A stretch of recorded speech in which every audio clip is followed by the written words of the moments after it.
call the meeting to order of our APS General Membership Meeting. It's not the annual meeting because that's usually in August at Stamp Show, but it has basically the same type of agenda. I would like to introduce members of the APS Board. Vice Presidents Mark Banchek and Steve Reinhardt. Please stand just as wave to everybody. Secretary. Okay, just wave, guys. You can give money later. It's an option. They're giving us one? Ken Grant, our Secretary. Treasurer Kathy Johnson. Directors at Large Edgar Hicks. He's on the show. Edgar's here, but he's not here.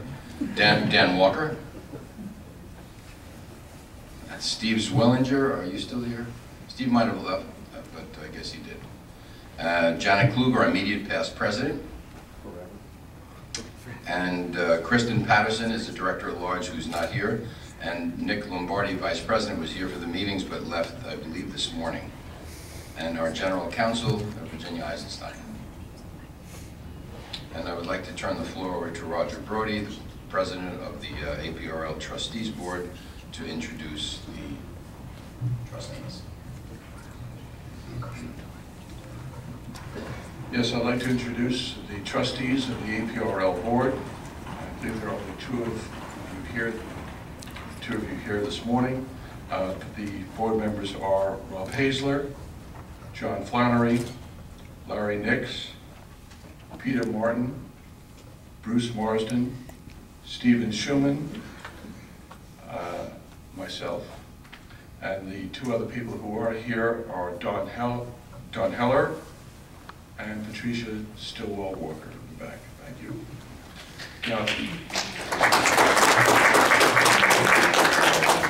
I don't have much of a role in this meeting, so I do have two announcements, and I'd like to take the opportunity while I have the mic. And the first is, this is an election year, so if there's anyone who is interested in running for the Board of Trustees, that have some library skills, that have some computer or technology skills, or have work skills, we would certainly be interested. And the second announcement I have is, as you walk into the show this morning, or if you've already been there yesterday, when you pass the APS desk, you will see a thermometer or barometer type of object on the wall. And that 1.8 million is not the degrees of the temperature in the room. That's the amount of money we need to complete the library at Bellefonte.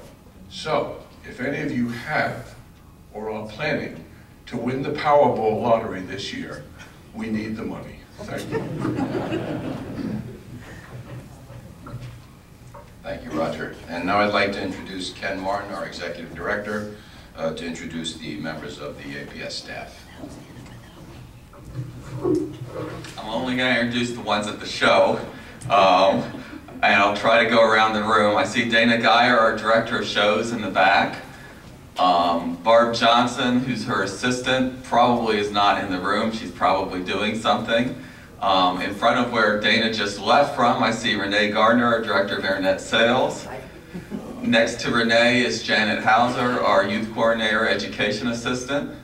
In the very back middle is Gretchen Moody, our director of education. Now I'm looking around, I see Doris Wilson, who's public relations, graphics design for Editorial in the front. Who else is in the room that I'm missing? We have Scott Tiffany here, who's a reference assistant in the library, began full-time in late in 2012. And I believe that's all the staff we have at the show. Thank you.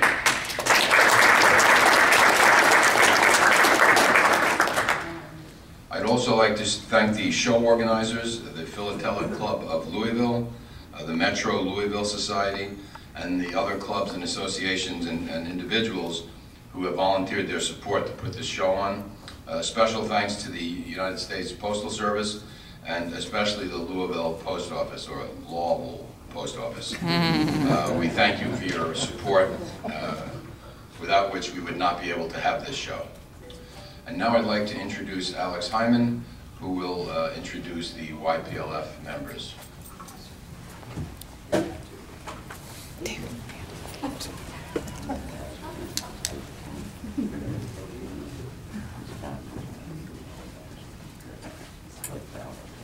All right, good morning. With me I have 7 young and very passionate philatelists. We're in our 4th year of the Young Feeldog Leaders Fellowship, again a program that runs for a full year from summer show to summer show that leads young collectors between the age of 13 and 25 through a series of steps and projects and organizations and experiences to keep them tied into the hobby. And I have an excellent example of that here with us today as well. The current class are 3 fellows, Autumn Hanley from Pennsylvania, actually very near the APS headquarters, Casey Cook from San Diego, California, and Katie Vasicek from Texas. Then there are 4 other gentlemen up here that are from previous classes. This is David McKinney, Tim Hodge, right behind me is Andrew Shaw, and Alex Gill. These 3 gentlemen right here, Andrew, Tim, and David, are alums. They don't have official responsibilities, though they offered to volunteer for such here at the show. They drove through the night together, caravanning one to each other's house to make their way here to the show. And these gentlemen, Alex and the rest of the fellows, are all great examples of the friendships that you can forge in this program that keep you connected to the hobby for years and years to come. I want to thank Gretchen Moody, Denise Stotz, and Don Schenver, who are members of our advisory board, who continue to make this whole process possible, and for these fine ladies and gentlemen behind me who are going to do great things. Thanks, guys.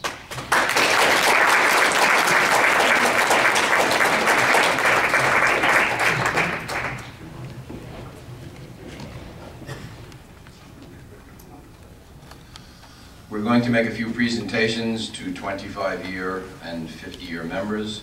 Ken is going to read the names, and I will give the awards out.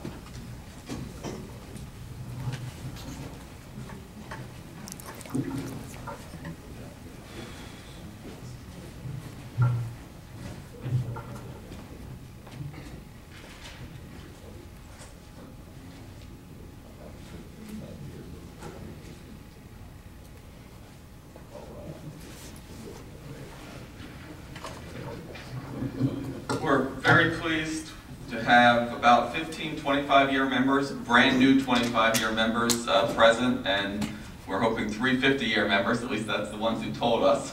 We'll read the names. If you come up and wave, we'll give you your certificate and your pin, or a medallion if you're a 50-year member. Starting with the 25-year members, Paul Brevel, Martin Burnett, Jim Kay,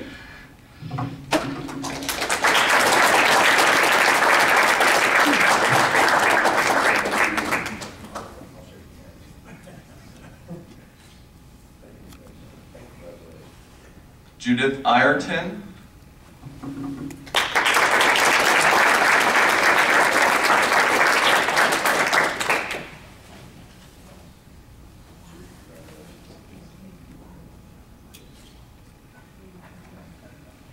Sandeep Jaswal, I know he's at the show, guess not here. James Mayer, Deborah Miller,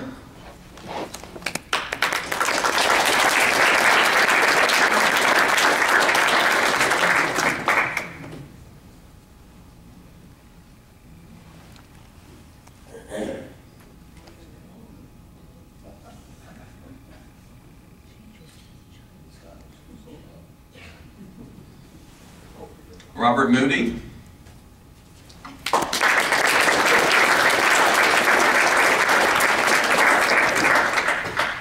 Congratulations. Just a reminder of how old we're getting today.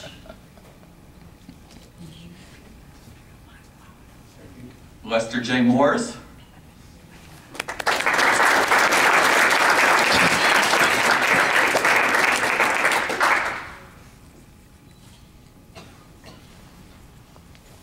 Kenneth M. Neeser,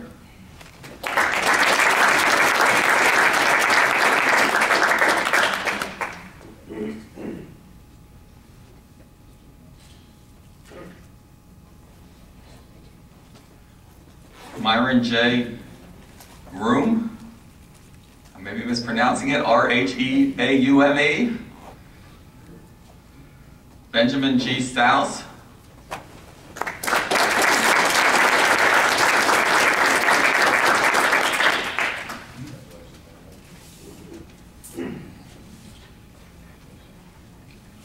William R. Zip.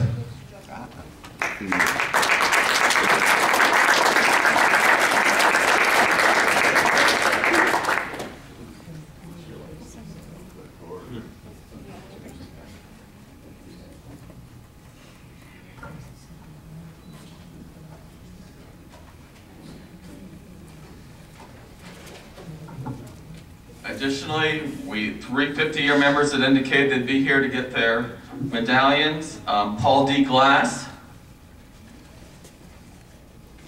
Gordon C. Morrison.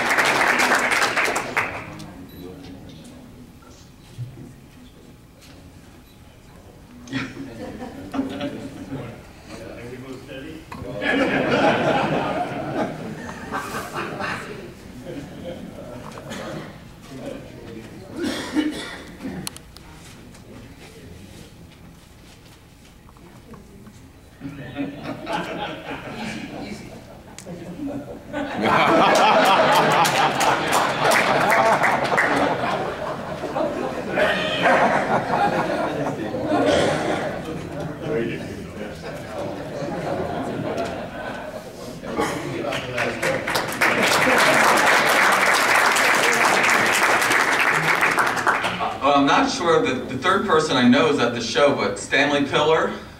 Yes, I'm sorry.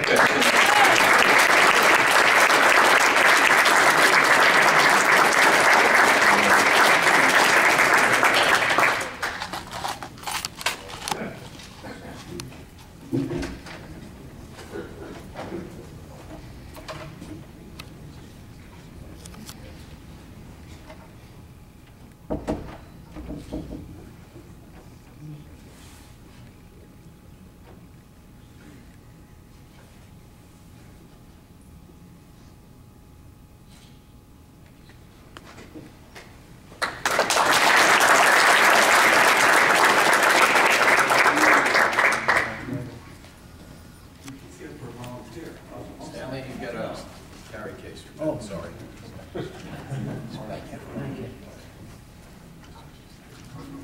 Congratulations to all the 25 and 50-year members, new ones. We also have some awards for Carter volunteers. We offer awards in 4 different categories for young philanthropist, young adult, local service, and national service. We have some of the 2012 winners here.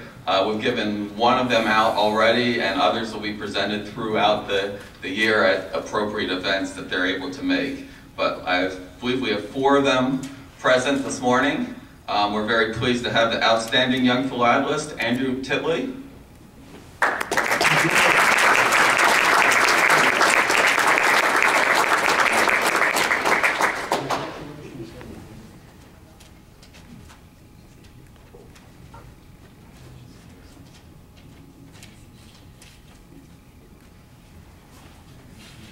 And I believe we have 3 of the winners for National Promotion Service. Peter Butler.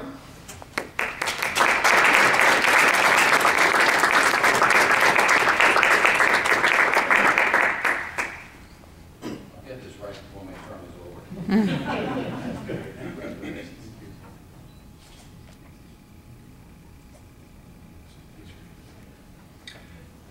Gary Hendren.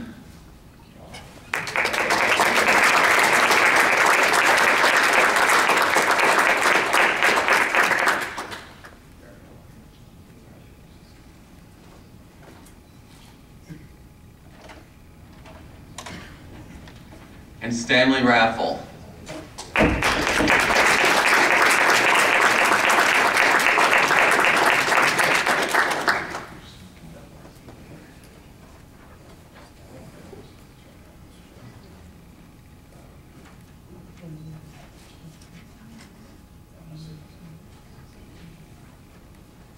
I just point out that we accept nominations are accepted all the time for Carter Award winners. We, especially in the local category, we rely on members who know people working hard at the local level to nominate appropriate individuals. Anybody can contact the APS staff, or the nomination form is always available on the website.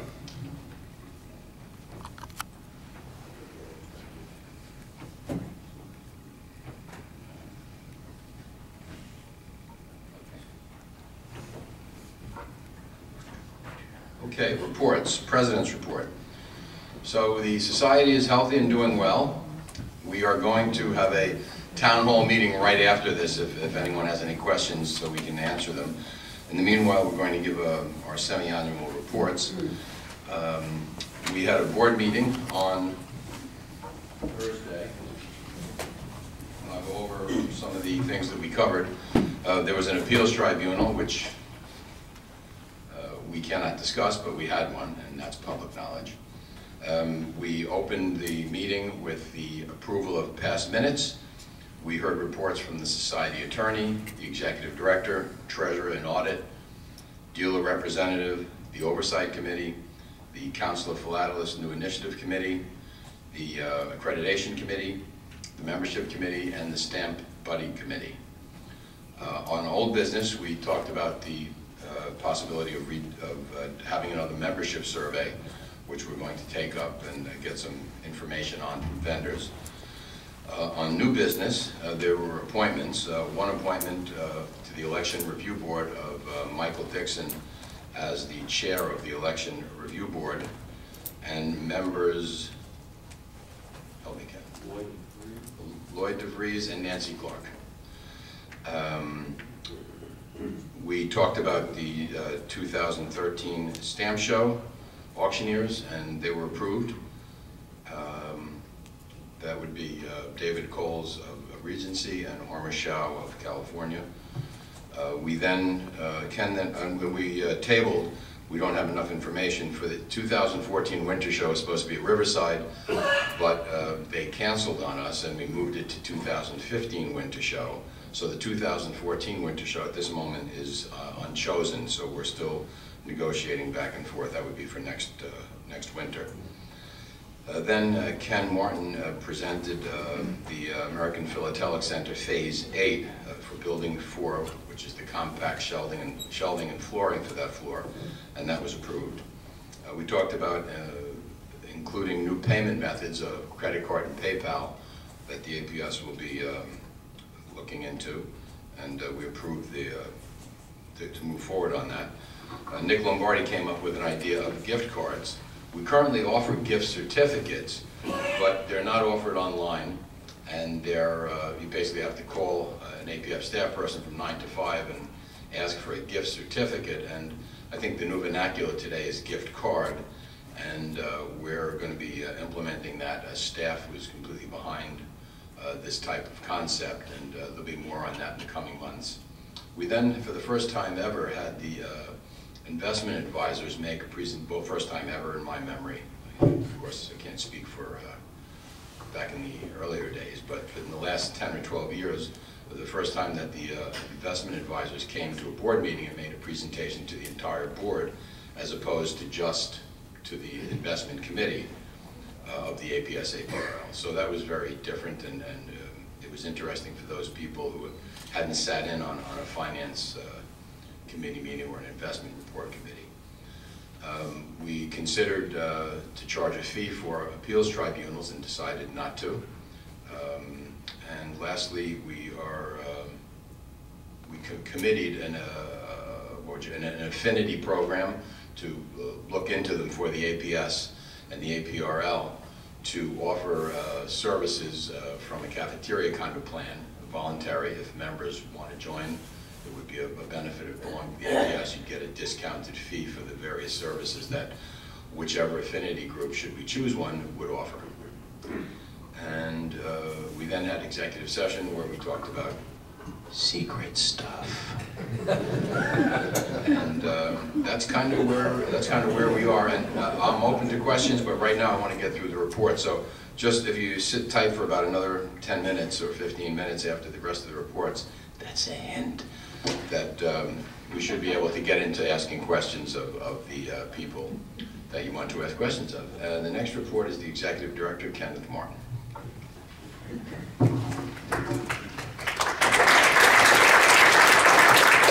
I think the hint was to me to keep it short, and I gave the board a 10-page single-space report, which anybody can see actually if you go to the front page of the website and click on the board meeting agenda. But I narrowed it down to 13 bullets on one page to try to cover in a few minutes. Time's up. Some highlights from 2012, basically. Membership was down, but 130 better than budget. We basically had wonderful retention, over 90% retention, with resignations lower than any year since the 1960s. It was also the first year since 2006 that we've had increased member applications, but we need a lot more member applications, and we can certainly use any help that anybody in here can provide to get more new members. That's our real challenge. Finances, don't want to steal all of Kathy's thunder, but we expect to meet or beat the budget for 2012 with operating income covering operating expenses. 2013 is budgeted to do the same.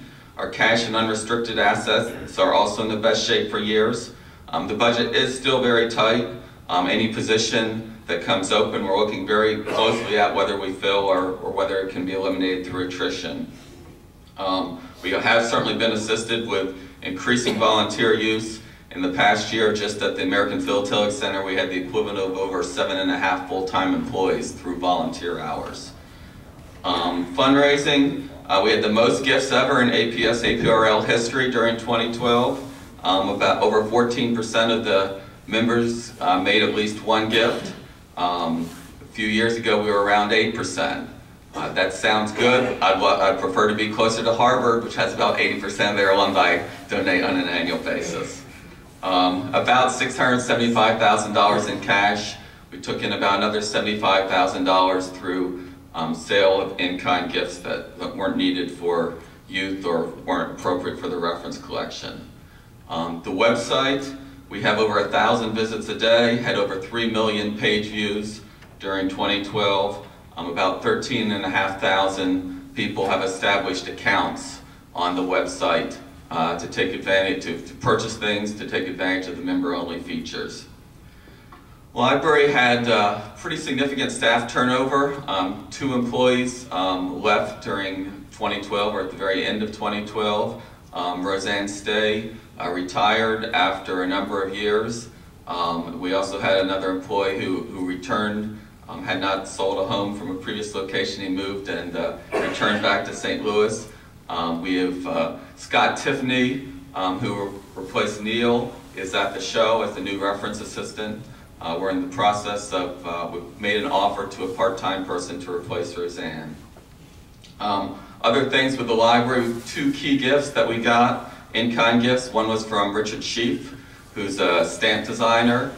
This will be a great complement to the Belmont Ferries archives, which has a lot of design work of U.S. stamps of the last 20 years, a lot of things which I doubt that many, if any, people have ever seen, a lot of stuff that can't be replaced. Also, another, Richard Graham, many of you may know from the Columbus area, who passed away not too long ago. We've gotten a lot of his personal papers, and again, some great reference material. That's something that I expect in the future the library will be going for more is researchers who spend a lifetime and their papers and materials are irreplaceable. Something that we've made progress on but we'll be pushing along even further are using volunteers to index philatelic journals. We expect a conference call early in 2013 among interested parties. We have worked on an electronic manual of subject headings to help and some templates to help so that we can get more indexing done and bring it together uniformly from different societies. Also mentioned that the Philatelic Librarians Group meets basically about every other month on a conference call normally. They do plan to have a meeting in person at Stamp Show in Milwaukee later. And this isn't restricted to somebody who's a formal librarian. If you have a great interest, if you want to contact me or Tara Murray, our librarian, we'll be glad to include you in those calls. But I think that's a great benefit. There's about 10 libraries, and actually including Canadian and British libraries right now that meet and talk about their problems and challenges, and it also helps us to not duplicate efforts, to use our resources as wisely as possible, but I think that's very beneficial. Education department, chief focus has been Stamps Teach, which is getting lesson plans to teachers so that they can incorporate stamps in the classroom. It seems to be successful. We're in the second year of a pilot program. If you know of teachers who would like to participate, I'm sure Gretchen would be glad to hear from you. Also during the year, a preschool curriculum that was developed in conjunction with Stamp Camp USA was completed and is now available through Stamp Camp USA. You may have, if you were here yesterday and attended any seminars, you may have noticed that we're trying to tape many of the seminars at this show, and we hope to have them available on the website. I don't want to give you a specific time, but hopefully not in the not too distant future, so that even if you weren't able to attend the show, or if you are attending a different seminar at the same time, you can still get some of the benefits of that. Also mention that for the first time this year at the summer seminar, we'll have a course which will include instructors from around the country who aren't actually at Bellefonte. We can't afford to bring 12 different instructors for a course for 10 people to Bellefonte, but through some generosity of the American Airmail Society and some additional technology that we're putting in the airmail room, that we'll have a course on airmail postal history that will involve not only instructors in person, but also take advantage of other people, maybe just for an hour or two, but additional resources. And if this is successful, then we may look at expanding it to other courses in the future. One final thing on the summer seminar in 2012, we were very happy after an absence of a number of years to have a youth scholarship recipient for the summer seminar. We would love to have one or more again this coming year. We need two things for that. We need obviously the know of individuals that might be appropriate, that would be interested, that would be able to come. Probably need a guardian to come with them. We also may have enough money to do one this year, but long term, if we want to continue that, we will need to get some donations to cover that. Circuit sales was a very successful year. Their income increased by about $25,000. They covered all costs. Sales increased, so that went very well. Internet sales, we did not see the same increase in sales, but we've done a number of enhancements, a much more powerful search, thumbnail images, the ability to save searches. So we believe that that's a better product than it was at the beginning of the year. Expertising, our average turnaround time continues to be around 40 days, maybe just a little bit under 40 days. We believe that that offers a great value for individuals who are members of the society who get a significant discount on expertising service. Going forward, Mercer Bristow, our Director of Expertising, attended the Institute for Analytical Philately Symposium, which I believe was November, maybe late October. Looked at some equipment, and we certainly need to figure out a way to, our crime scope was state-of-the-art in 1996 when it was purchased. It is no longer state-of-the-art. We do need to get some more equipment to keep up. I believe that we have a very good service with a lot of experts, so reference collection, unsurpassed materials in the library, but certainly forensic philately and the abilities of equipment are important going forward, so we're going to need to try to raise some money to get some better equipment than we currently have. Editorial is still, the American Philatelist is still blessed with an abundance of article submissions. We continue to work to get past issues available in a digital format, and we hope to accelerate that in 2013.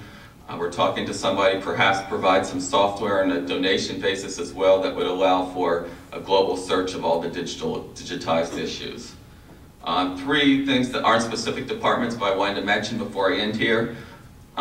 Janet, thanks to Janet's suggestion, we have a tour of the Feeldog Fulfillment Center scheduled for Monday, March 25th. That's the Monday following the St. Louis show. fulfillment center, better known to many collectors as the Caves, is in Kansas City. If you want details, we have details at the APS booth. But basically, you have a package which includes a hotel room night at the airport and bus transportation between the hotel and the facility for a 2-hour tour at the Caves. There will also be an opportunity to meet the new Executive Director of Stamp Services that some of you met yesterday. She was here at the show for a few hours yesterday. If you are in the market for Colorado postal history, New York postal history, the Bill Bauer material that we got a couple years ago has been consigned to Schuyler Rumsey and tentatively will be sold at their Westpec sale in late April. Finally, as was mentioned by Wade and Roger and others, this is an election year. We do have a candidates forum at 1 o'clock this afternoon, which you're all welcome to attend. If anybody has any questions about how to run or any interest, nominations are open by March 31st, but you do need, for most of the positions, a nomination in 10 seconds, so I wouldn't wait until the 31st of March. Not in 10 seconds. Seconding forms. Thank you, Wade, and that's my report.